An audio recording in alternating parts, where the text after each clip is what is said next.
ನಾವು ಯೋಗ ಮಾಡಲಿಕ್ಕಿದೆ. ದಿನ ನಾವು ಯೋಗ ಮಾಡ್ತೇವೆ. ಈ ದಿವಸ ವಿಶೇಷವಾದಂಥ ಯೋಗ. ನಮ್ಮ ದೇಶದ ಪ್ರಧಾನಮಂತ್ರಿಗಳು ನಮ್ಮ ರಾಜ್ಯದ ಮೈಸೂರಿನಲ್ಲಿ ಈ ದಿವಸ ಯೋಗವನ್ನು ಉದ್ಘಾಟನೆ ಮಾಡಿಕೊಂಡು ಯೋಗವನ್ನು ಮಾಡಿ ಅದೆಲ್ಲರಿಗೂ ಸಂದೇಶವನ್ನು ಕೂಡ ಸಾರಿದ್ದಾರೆ. ಹಾಗಾಗಿ ತಾವೆಲ್ಲರೂ ಕೂಡ ಈ ದಿವಸ ಯೋಗವನ್ನು ಮಾಡಬೇಕು. ನಾವು ಒಳ್ಳೆಯ ಆರೋಗ್ಯವನ್ನ ನಾವು ಬೆಳೆಸ್ಕೊಂಡು ಹೋಗಬೇಕು. ತಮಗೂ ಕೂಡ ಈ ಕಾರ್ಯಕ್ರಮಕ್ಕೆ ಆತ್ಮೀಯವಾಗಿ ನಾನು ಬರಮಾಡ್ಕೊಳ್ತೇನೆ. ಹಾಗೆ ನಮ್ಮೊಟ್ಟಿಗೆ ಹೊಸಕಲ್ 24/7 ಮಾಧ್ಯಮದ ಬಂಧುಗಳು ಕೂಡ ನಮ್ಮೊಟ್ಟಿಗೆ ಇದ್ದಾರೆ. ತಮ್ಮನ್ನು ಕೂಡ ಆತ್ಮೀಯವಾಗಿ ಬರಮಾಡ್ಕೊಳ್ತಿದ್ದೇನೆ.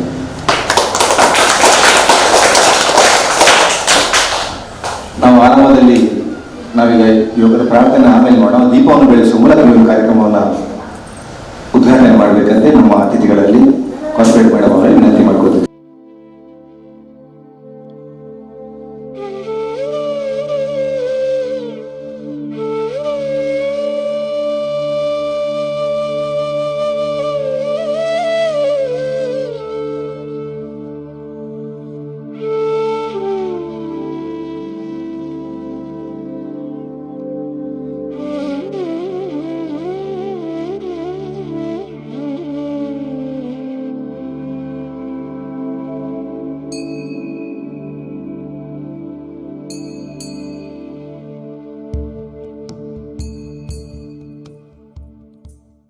ಯೋಗ ಪಟುವಾಗಿದ್ದುಕೊಂಡು ಶ್ರೀ ಪತಂಜಲಿ ಯೋಗ ಶಿಕ್ಷಣ ಸಮಿತಿಯಲ್ಲಿ ಒಬ್ಬ ಶಿಕ್ಷಕಿಯಾಗಿದ್ದುಕೊಂಡು ಯೋಗದ ಬಗ್ಗೆ ಸಂಪೂರ್ಣವಾಗಿ ಆಳ ಅರಿವನ್ನು ಉಳ್ಳವರು. ಮೇಡಮ್ ತಾವೆರಡು ಮಾತಾಡಬೇಕು, ತಮ್ಮ ವಿನಂತಿ ಮಾಡಬಹುದು. ನಿಮ್ಗೆಲ್ಲರಿಗೂ ಸಹ ಇವತ್ತು ವಿಶ್ವ ಯೋಗ ದಿನಾಚರಣೆಯ ಶುಭಾಶಯವನ್ನು ಕೊಡ್ತಾ ಇದ್ದೇನೆ. ಇವತ್ತು ನಮ್ಮ ನರೇಂದ್ರ ಮೋದಿ ಅವರು ನಮ್ಮ ರಾಜ್ಯಕ್ಕೆ ಬಂದು ಮೈಸೂರು ಜಿಲ್ಲೆಯಲ್ಲಿ ಇವತ್ತು ಒಂದು ದಾಖಲೆಯ ಒಂದು ಮೊದಲ ಬಾರಿಗೆ ವಿಶ್ವದಲ್ಲಿ ನಡೆಯುವಂತಹ ವಿಶ್ವ ಯೋಗ ದಿನಾಚರಣೆಗೆ ನಮ್ಮ ರಾಜ್ಯದಲ್ಲಿ ಬಂದು ಯೋಗ ದಿನಾಚರಣೆಯನ್ನು ಮಾಡ್ತಾ ಇದ್ದಾರೆ. ಇದೆಲ್ಲರಿಗೂ ನಮ್ಮ ಒಂದು ಹೆಮ್ಮೆಯ ದಿವಸ ಅಂತ ಹೇಳ್ಬೋದು. SBOSS ನ ತಂಡ ಹಾಗೆ ಸರಿಸುಮಾರು ಎಲ್ಲ ಯೋಗ ಪಟುಗಳು ಅದರಲ್ಲಿ ಭಾಗವಹಿಸಿ ಇವತ್ತು ಯೋಗಕ್ಕೆ ಒಂದು ಚಾಲನೆಯನ್ನು ನೀಡಿದ್ದಾರೆ ಇವತ್ತು ಬೆಳಿಗ್ಗೆ. ಅದೇ ರೀತಿ ನಾವು ಎಲ್ಲ ಸರಕಾರಿ ಶಿಕ್ಷಕರು ಎಲ್ಲ ಸರಕಾರದ ಎಲ್ಲ ಒಂದು ವ್ಯವಸ್ಥೆಯಲ್ಲಿರುವಂತಹ ಎಲ್ಲರೂ ಸಹ ಇವತ್ತು ಯೋಗವನ್ನು ಮಾಡಬೇಕೆಂಬ ಸೂಚನೆಯಲ್ಲಿ ಎಲ್ಲ ಸರ್ಕಾರದ ಒಂದು ಸೂಚನೆಯಂತೆ ಪ್ರತಿಯೊಬ್ಬರು ಯೋಗವನ್ನು ಮಾಡ್ತಾ ಇದ್ದಾರೆ. ಹಾಗೆ ಎಲ್ಲ ಶಾಲೆಗಳಲ್ಲಿ ಉತ್ತಮವಾಗಿ ಯೋಗಾಭ್ಯಾಸ ಮಾಡುವುದರಿಂದ ನಮಗೆ ಒಳ್ಳೆಯ ಜೀವನ ಸಿಗ್ತದೆ.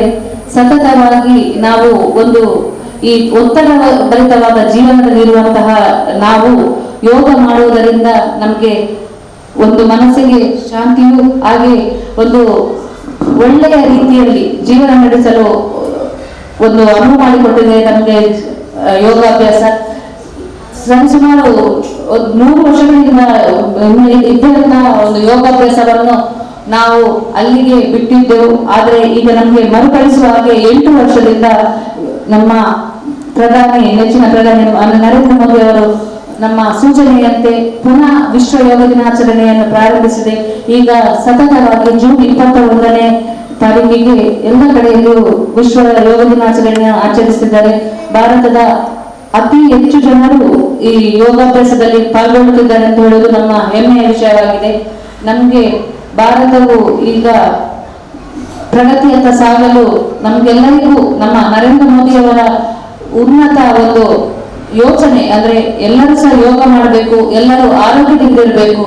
ಯಾರು ನಮ್ಮ ಆರೋಗ್ಯವನ್ನು ಯಾವುದೇ ಒಂದು ಡಾಕ್ಟರ್ ಕೈಯಲ್ಲಿ ಕೊಡಬಾರ್ದು ಅಥವಾ ಯಾವುದೇ ಇನ್ಶೂರೆನ್ಸ್ ಕಂಪನಿಯ ಕೈಯಲ್ಲಿ ಕೊಡಬಾರ್ದು ಎಂಬ ಉದ್ದೇಶದಿಂದ ನಮ್ಮ ಆರೋಗ್ಯವನ್ನು ನಾವು ಕಾಪಾಡಿಕೊಳ್ಬೇಕು.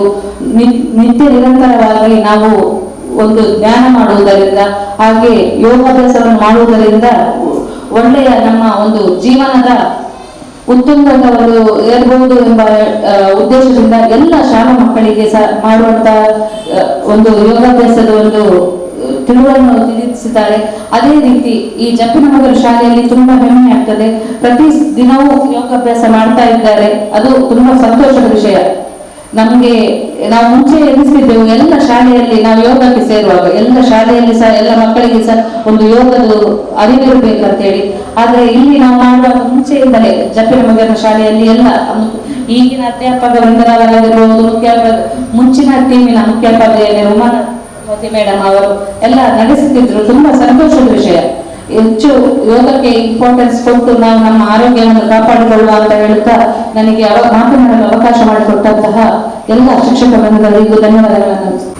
ಯೋಗದ ವಿಚಾರವಾಗಿ ಬಹಳ ಉತ್ತಮವಾಗಿ ತಮಗೆಲ್ಲರೂ ಕೂಡ ಮಾರ್ಗದರ್ಶನ ನೀಡಿರುವಂತಹ ವಿನೋಮಗಳ ಮೇಡಮ್ ಅವರಿಗೆ ವಂದನೆಗಳನ್ನು ಸಲ್ಲಿಸಿದ್ದೇವೆ. ಇನ್ನೊಬ್ಬರು ಈಗ ನಮ್ಮೊಟ್ಟಿಗೆ ಇದ್ದಾರೆ, ದೈನಂದಿನ ಉಪನ್ಯಾಸಕರು. ಯೋಗ ಅಂದ್ರೆ ಏನು ಮಕ್ಕಳೇ? ಅರ್ಥ ಸೇರುವುದಲ್ಲ. ಚಂದ್ರವತಿ ಮೇಡಮ್ ಅವರು ಮತ್ತೆ ನಾನು ನನ್ನ 5 ವರ್ಷ ಪ್ರಾಯದಿಂದ ನಾವು ಅಂಗನವಾಡಿಯಿಂದ ನಾವು ಒಂದೇ ಕ್ಲಾಸಲ್ಲಿದ್ದವರು. ಅಲ್ಲಿಂದ ಇಡೀ 7ನೇ ಕ್ಲಾಸ್ ಆಗಿ ಒಂದೇ ಕ್ಲಾಸಲ್ಲಿದ್ದು, ಮಧ್ಯದಲ್ಲಿ 3 ವರ್ಷ ಅವರು ಮಂಗಳೂರಲ್ಲಿದ್ದರು. ಮತ್ತೆ 2 ವರ್ಷ ಮತ್ತೆ ನಾವು ಒಟ್ಟಿಗೆ ಮತ್ತೆ ಶಾಲೆಯಲ್ಲಿ PUCಯಲ್ಲಿ PCMB ಸೈನ್ಸ್ ವಿಭಾಗದಲ್ಲಿ ಮತ್ತೆ ನಾವು ಒಟ್ಟಿಗೆ ಇದ್ದೆವು. ಇವತ್ತು ಮತ್ತೆ ಯೋಗ ಕೂಡಿ ಬಂದಿದೆ, ಮತ್ತೆ ನಮ್ಮ ಶಾಲೆಗೆ ಬಂದಿದ್ದಾರೆ. 13 ವರ್ಷದಲ್ಲಿ ಇಷ್ಟ ತನಕ ನಮಗೆ ಶಾಲೆಗೆ ಎಲ್ಲಿ ಕೂಡ ವಿಸಿಟ್ ಸಿಗಲಿಲ್ಲ. ಹಾಗಾಗಿ ಇದೊಂದು ಕೂಡ ನಮ್ಮ ಯೋಗ. ಮೇಡಮ್ ನಾವು ಅನಿಶ್ಚಿತವಾಗಿ ಬಂದಿದ್ದೀವಿ. ಅನಿಶ್ಚಿತವಾಗಿ ಬಂದವರು ನಮಗೆ ಬಹಳ ಆತ್ಮೀಯರಂತ ನಾವು ಲೆಕ್ಕ ಹಾಕಿದ್ದೇವೆ. ಹಾಗಾಗಿ ಈ ದಿವಸದ ಯೋಗದ ಕುರಿತು ಮಕ್ಕಳ ವಿಚಾರ, ಶಾಲೆಯ ವಿಚಾರವನ್ನು ತಾವು ಮಾತಾಡಬೇಕು ನಾವು ವಿನಂತಿ ಮಾಡಬಹುದು. ಎಲ್ಲ ವಿಶ್ವದಾದ್ಯಂತ ಜೂನ್ 21ನೇ ತಾರೀಕನ್ನು 8 ವರ್ಷಗಳಿಂದ ಸುಮಾರು ವಿಶ್ವ ಯೋಗ ದಿನಾಚರಣೆ ಅಂತೇಳಿ ನಾವು ಆಚರಿಸ್ತಾ ಇದ್ದೇವೆ. ಯೋಗ ಅಂದ್ರೆ ಏನು ಗೊತ್ತಿದೆಯಾ? ಏನು ಯೋಗ ಅಂದ್ರೆ? ಅದು ನಮ್ಮ ಮನಸ್ಸು ಮತ್ತು ಆತ್ಮವನ್ನು ಒಂದುಗೂಡಿಸುವಂತಹ ಒಂದು ವಿದ್ಯೆ ಅಂತ ಹೇಳಿದ್ರೆ ತಪ್ಪಾಗಲಿಕ್ಕಿಲ್ಲ. ಹಿಂದಿನ ಕಾಲದಲ್ಲಿ ಏನೇ ಒಂದು ಕಾಯಿಲೆ ಬಂದರೂ ಅದಕ್ಕೆ ಡಾಕ್ಟರ್ ಹತ್ರ ಹೋಗ್ತಾ ಇರಲಿಲ್ಲ.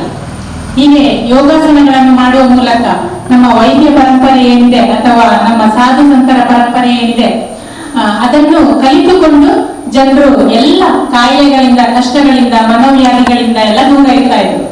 ಇವತ್ತು ನಾವು ಸಣ್ಣ ಪುಟ್ಟದಕ್ಕೆಲ್ಲ ಡಾಕ್ಟರ್ ಹತ್ರ ಹೋಗ್ತೇವೆ.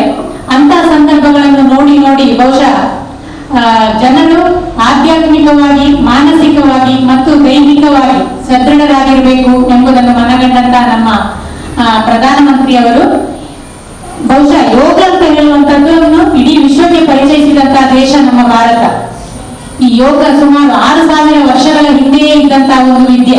ಇವತ್ತು ನಿನ್ನೆಯಿಂದ ಕಲಿತಂತಹ ವಿದ್ಯೆ ಅಲ್ಲ, ಸುಮಾರು 6000 ವರ್ಷಗಳ ಹಿಂದೆ ನಮ್ಮ ಸಾಧು ಸಂತರು, ಸನ್ಯಾಸಿಗಳು ಭಾರತದಲ್ಲಿ ಮಾಡ್ತಾ ಇದ್ದಂತಹ ಒಂದು ವಿದ್ಯೆ ಇದು.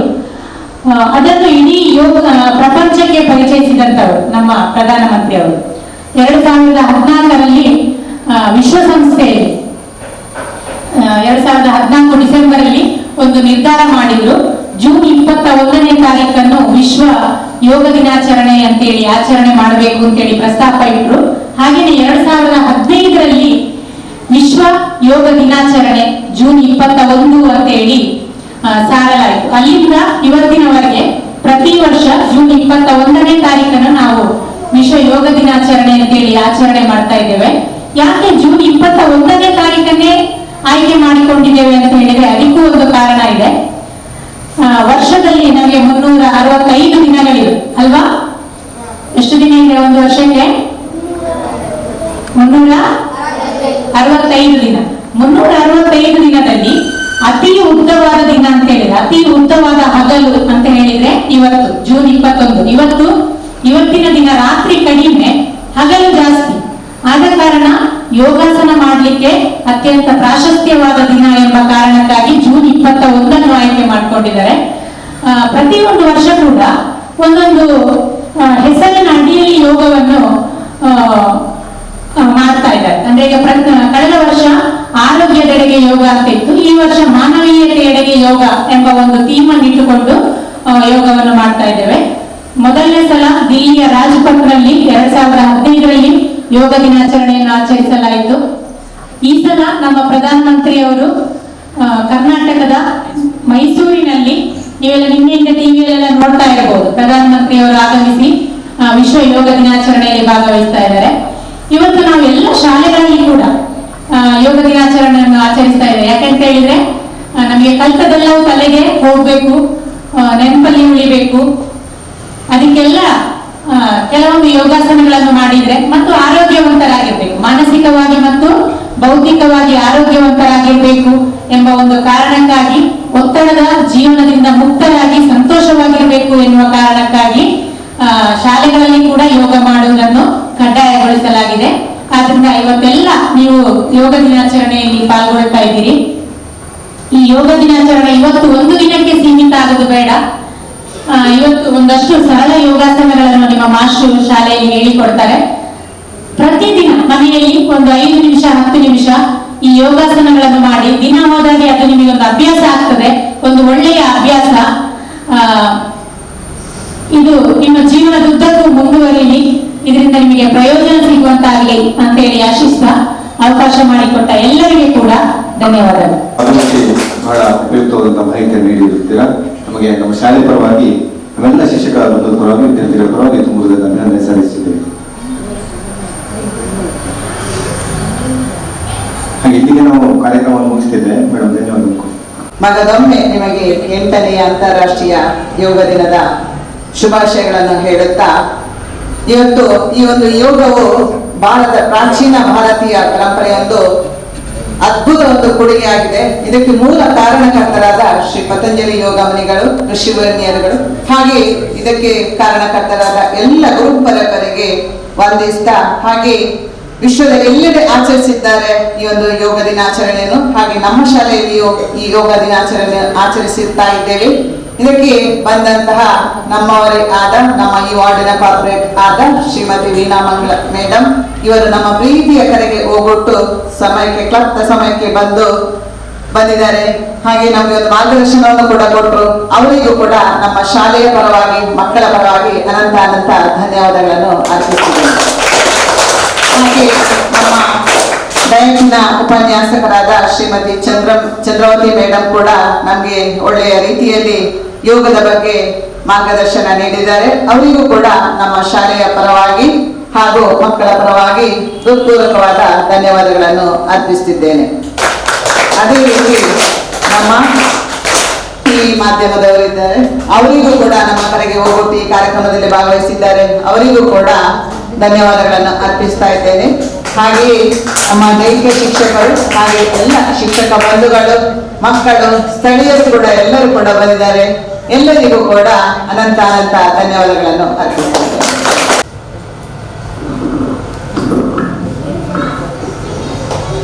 ಯೋಗ ಮಾಡಲಿಕ್ಕಿದೆ, ಸ್ವಲ್ಪ ಒಮ್ಮೆ ಕೂತ್ಕೊಳ್ಳೋಣ ವಜ್ರಾಸನದಲ್ಲಿ.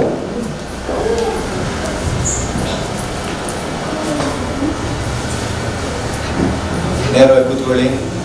ಕೈಗಳು ಚಿನ್ಮುದ್ರೆಯಲ್ಲಿ. ಬಸ್ಸುಗಳ ಓಡಾಟದ ಶಬ್ದ, ವಾಹನಗಳ ಶಬ್ದ, ಯಾವುದೇ ಶಬ್ದಗಳ ಕಡೆ ನಮ್ಮ ಗಮನ ಬೇಡ. ಒಳಭಾಗದಲ್ಲಿ ಆಗುವಂಥ ಉಸಿರಾಟ ಕ್ರಿಯೆ, ನಮ್ಮ ಮೂಗಿನ ಬೆಳ್ಳೆಗಳಿಂದ ಅದನ್ನು ಮನಸ್ಸಿನಲ್ಲಿ ಗಮನಿಸಿಕೊಳ್ಳುವ, ಹೃದಯ ಬಡಿತದ ಶಬ್ದಗಳನ್ನು ಗಮನಿಸುವ, ಹೊಟ್ಟೆ ಭಾಗದ ಗಮನಿಸುವ,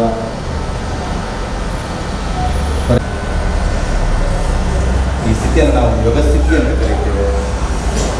ಇದರ ಪ್ರಾಪ್ತಿಗಾಗಿ ನಾವು 3 ಬಾರಿ ಓಂಕಾರವನ್ನು ಮಾಡುವ. ಎಲ್ಲರೂ ಕೂಡ ನಮಸ್ಕಾರ ಸ್ಥಿತಿಗೆ ಬರುವ. 3 ಬಾರಿ ದೀರ್ಘ ಓಂಕಾರ, ಅಕಾರ ಉಕಾರ ಅಕಾರ ಸಹಿತವಾಗಿ. ಅದಕ್ಕಾಗಿ ಒಮ್ಮೆ ರೇಚಕ ಮಾಡಿಕೊಳ್ಳುವ. ದೀರ್ಘ ಪೂರಕ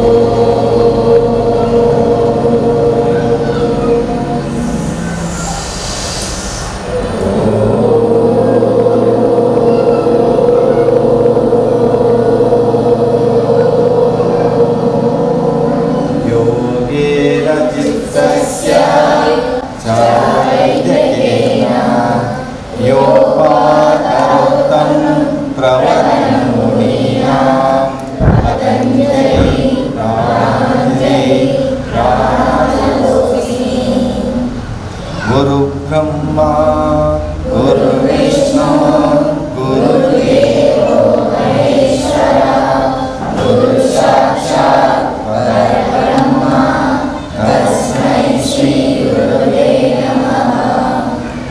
ಹಾಗೆ ಮುಂದಕ್ಕೆ ಭಾಗವ ನಮ್ಮ ಗುರು ಹಿರಿಯರಿಗೆ, ವಾತಾಪಕ್ಷಗಳಿಗೆ ದೇಶ ಕಾಯುವಂಥ ಸೈನಿಕರಿಗೆ, ನಮ್ಮ ರೈತರಿಗೆ, ಹಾಗೆ ನಮಗೆ ಕಷ್ಟಗಳ ನೆರವಾಗಿರುವಂಥ ಎಲ್ಲ ನಮ್ಮ ಬಂಧು ಮಿತ್ರರನ್ನು ನೆನಪು ಮಾಡಿಕೊಳ್ಳುವ.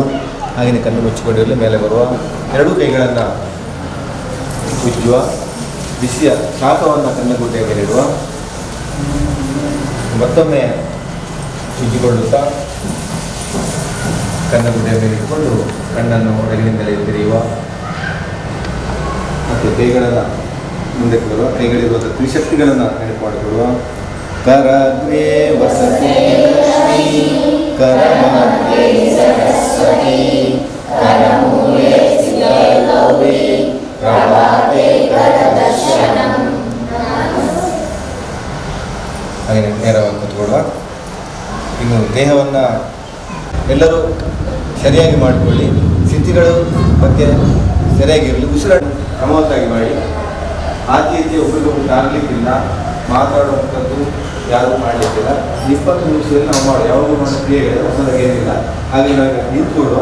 ಎರಡು ಕೈಗಳನ್ನು ಮೇಲೆತ್ತಿ, ಬಲಗಾಲ ಮುಂದಕ್ಕೆ, ಎಡಗಾಲ ಮುಂದಕ್ಕೆ, ಎರಡು ರೀತಿಯಲ್ಲಿ ನಡೆದುಕೊಳ್ಳುವ.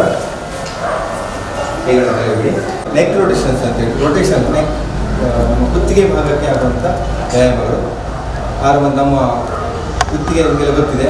ಬಲಭುಜಕ್ಕೆ ಆರಂಭದಾಗಿರ್ತದೆ. ಉಸಿರು ತೆಗೆದುಕೊಂಡು ಬಲಭುಜಕ್ಕೆ, ಉಸಿರು ಬಿಡುತ್ತಾ ನೇರ ಮತ್ತು ಉಸಿರು ತೆಗೆದು ಎಡಭಾಗ, ಉಸಿರು ಬಿಡುತ್ತಾ ನೇರ ಮತ್ತು ಉಸಿರು ತಗೊಂಡು ಬಲ, ಉಸಿರು ಬಿಡುತ್ತಾ ನೇರ, ಉಸಿರು ತಗೊಂಡು ಎಡ, ಉಸಿರು ತಗೊಂಡು ನೇರ. ಇದೊಂದು ಹಂತ. ಈಗ ಎದುರಿಗೆ ಹಾಗೆ ಉಸಿರು ತಗೊಂಡು ಎದುರು ಭಾಗಕ್ಕೆ ಬಿಡುತ್ತಾ ಮಧ್ಯೆ ಮತ್ತು ತೆಗೆದುಕೊಂಡು ಹಿಂದೆ, ಉಸಿರು ತಗೊಂಡು ಮುಂದಕ್ಕೆ ನಮ್ಮ ಗಲ್ಲ ಎದೆಗೆ ಹಾಕಬೇಕು. ಉಸಿರು ಬಿಡುತ್ತಾ ನೇರ ಮತ್ತು ಉಸಿರು ತಗೊಂಡು ಹಿಂದಕ್ಕೆ, ಉಸಿರು ಬಿಡುತ್ತಾ ನೇರ ಮತ್ತು ಉಸಿರು ತಗೊಂಡು ಮುಂದೆ, ನೇರ, ಹಿಂದೆ, ನೇರ. ಕೈಗಳನ್ನು ಕೆಳಗೆ ಬಿಡುವ. ಎಡಕಾಲ ಪಕ್ಕಕ್ಕೆ ಇಡ್ತೀವಿ. ವಿಶ್ರಾಂತಿ. ಈಗ ನಾವು ಸೊಂಟದ ಭಾಗಕ್ಕೆ, ಕೈಗಳ ಭಾಗಕ್ಕೆ ಮಾಡುವಂಥ ವ್ಯಾಯಾಮವನ್ನು ಮಾಡುವ. ಹಿಂದಿನ ಭಾಗಕ್ಕೆ ಹೀಗೆ ಹೀಗೆ ಗೊತ್ತುಂಟಲ್ಲ. ಉಸಿರು ತಗೊಂಡು ಹಿಂದೆ, ಉಸಿರು ಬಿಡ್ತಾ ಹಿಂದೆ,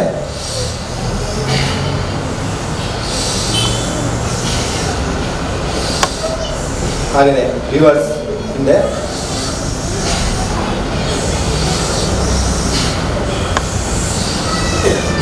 ಕೈಗಳನ್ನು ನಿಧಾನವಾಗಿ ಕೆಳಗೆ ಬಿಡುವ.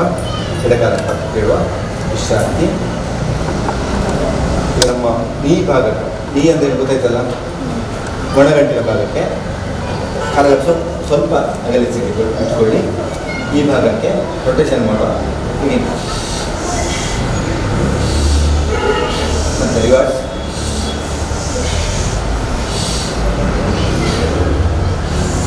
ನಿಂತ್ಕೊಳ್ಳಿ. ಕೈಗಳನ್ನು ತಿರುಗಿಸಿ ನೇರವಾಗಿ ನಿಂತುಕೊಳ್ಳಿ. ದೃಷ್ಟಿ ನೇರವಾಗಿರಬೇಕು. ಎರಡೂ ಕೈಗಳನ್ನು ಅಕ್ಕಪಕ್ಕಕ್ಕೆ ಚಾಚಿ, ಅಂಗೈ ಮೇಲ್ಭಾಗಕ್ಕಿರಲಿ, ಎದುರು ಬಗ್ಗೆ ನಮಸ್ಕಾರ ಸ್ಥಿತಿಗಿರಲಿ. ಕೈಗಳನ್ನು ಲಾಕ್ ಮಾಡಿಕೊಳ್ಳಿ. ಹಾಗೆಯೇ ಕೈಗಳನ್ನು ಮೇಲೆ ಮಾಡಿ ಒಮ್ಮೆ ಸ್ಥಿತಿಗೆ ನಿಲ್ಲಿ. ಈಗ ನಾವು ತುದಿಗಾಲ ನಿಲ್ಲಬೇಕು. ಹಾಗೆಯೇ ನೇರ ಮೇಲೆ ಹೋಗುವ. ತುದಿಗಾಲ ನಿಲ್ಲು. ಎರಡನೇ ಸ್ಥಿತಿ ತಾಡಾಸನ ಸಂಪೂರ್ಣ ಸ್ಥಿತಿ. ಅಲುಗಾಡಲಿಕ್ಕಿಲ್ಲ. ಬೆಟ್ಟಗಳು ಗುಡ್ಡಗಳು ಅಲುಗಾಡೋದು ಇರುವುದಿಲ್ಲ. ದೃಷ್ಟಿ ನೇರವಾಗಿರಬೇಕು. ಒಂದೇ ಕಡೆ ತಮ್ಮ ದೃಷ್ಟಿಯನ್ನು ಕೇಂದ್ರೀಕೃತ ಮಾಡಿಕೊಂಡಿರಬೇಕು.